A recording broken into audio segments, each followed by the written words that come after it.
Hommikut kõigile.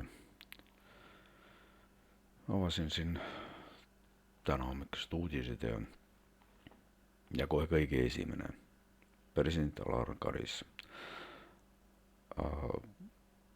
Ütleme kohe nii palju, et ma ei ole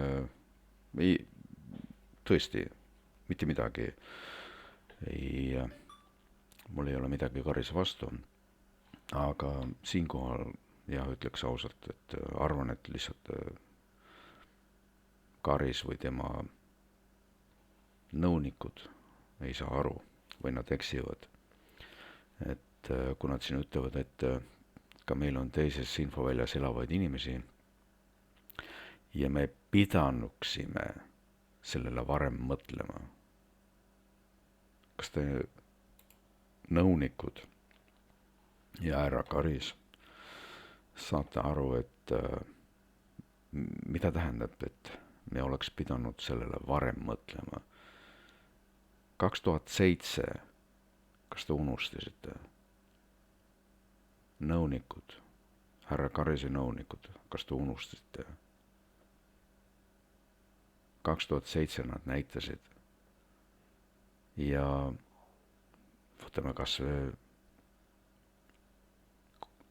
juba ligi 30 aastat tagasi, kui me saime iseseisvuse, ka siis nad näitasid, kelle lippu nad olid valmis siin lehvitama, interrinded ja igasugused muud fruktid. Need on inimesed, keda me lihtsalt ei muuda kunagi. Need on inimesed, kes ei tahagi koos meiega kunagi olla. Mina leian, et inimesed, kes tahtsid aru saada, mis on õige, mis on vale, nemad said. On inimesi, kes ei tahagi aru saada. Ja siin ongi kõik. Kommentaare siin muidugi vaikselt tuleb kogu aeg, ma vaatan.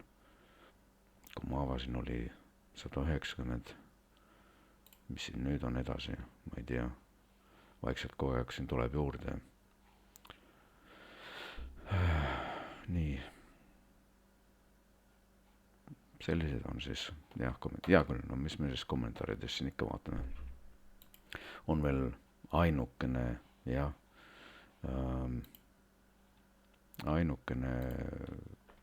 netis, kus siin kommentaare saab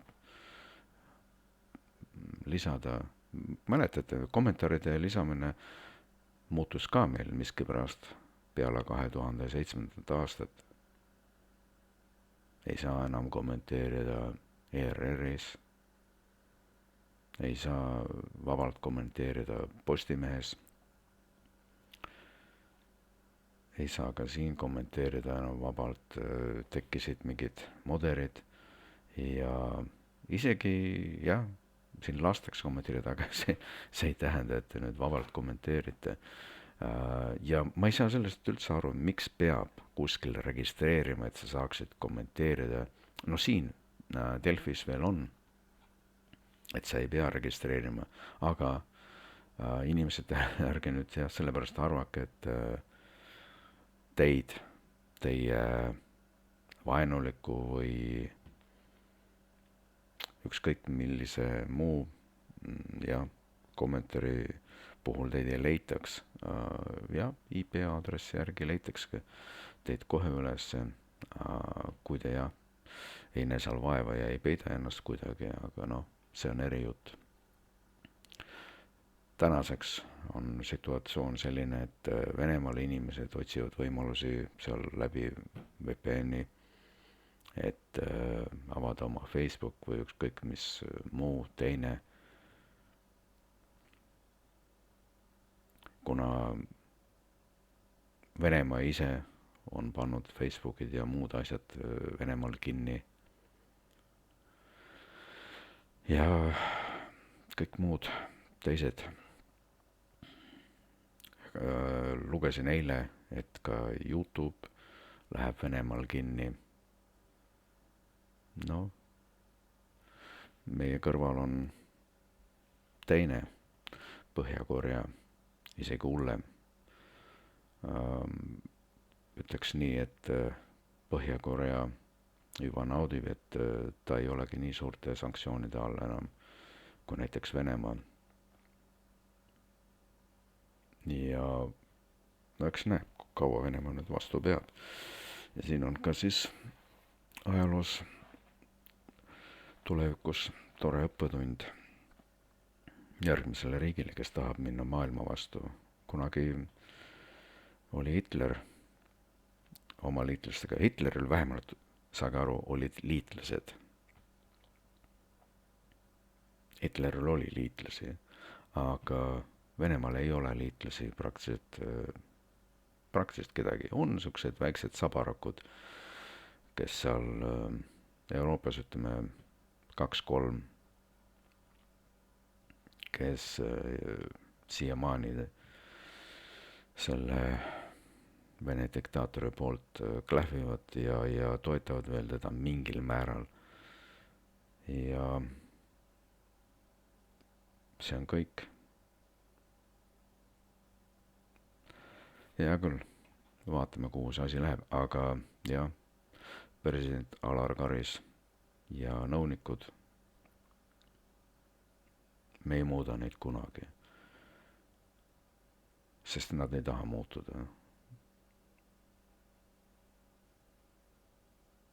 Mäletate, kuidas 2007 tekkisid Eestis venekeelsed kanalid ja hakkasime neile vene keeles rääkima. Esiteks nad ei taha keelt õppida. Vägisi me kedagi ei muuda. Ja vabatahtlikult loomulikult ka nad ei taha muutuda. Kuna neil puudub midagi, neil puudub mõtlemisvõime. Inimesed, kellel mõtlemisvõime on, olen kohanud isiklikult inimesi, kes on mulle väitnud, et nad tõesti on olnud just sellised Venemaa meedia ohvrid ja nad kunagi uskusid, kuid neil oli nii palju mõistust, nad jäid mõtlema, et midagi on imelikku, et miks nii paljud räägivad hoopis teistmoodi ja selle Vene siis uudiste vastu käivat infot nii palju ja nad hakkasid mõtlema, hakkasid otsima ja nad leidsid endale vastused ja saidki aru, et Venemaal valetavad. Aga need on ainult inimesed, kes suudavad mõelda. Me ei saa õpetada neid mõtlema. Ühesõnaga, peame olema valvsad, ja on ju vanasõna, et toida hunti nii palju, kui sa tahad, aga hunt vaatab alati metsa poole. See on ka siis jah, kõik, mis ma selle uudise kohta oskan öelda. See on mu täna hommikune esimene uudis ja mida ma vaatasin, ma imestan, et siiamaani inimesed nüüd süüdistavad ennast, et ma oleks pidanud sellele varem mõtlema. Ei, me ei ole siin midagi valesti teinud. Ma arvan, et on palju inimesi peale 2007. aastat, kes on sellest hakanud aru saama, aga kõike neist ei saa muuta. Kõigile head päeva ja loodame, et Putin ja Venemaa hävib võimalikult kiiresti. Head päeva.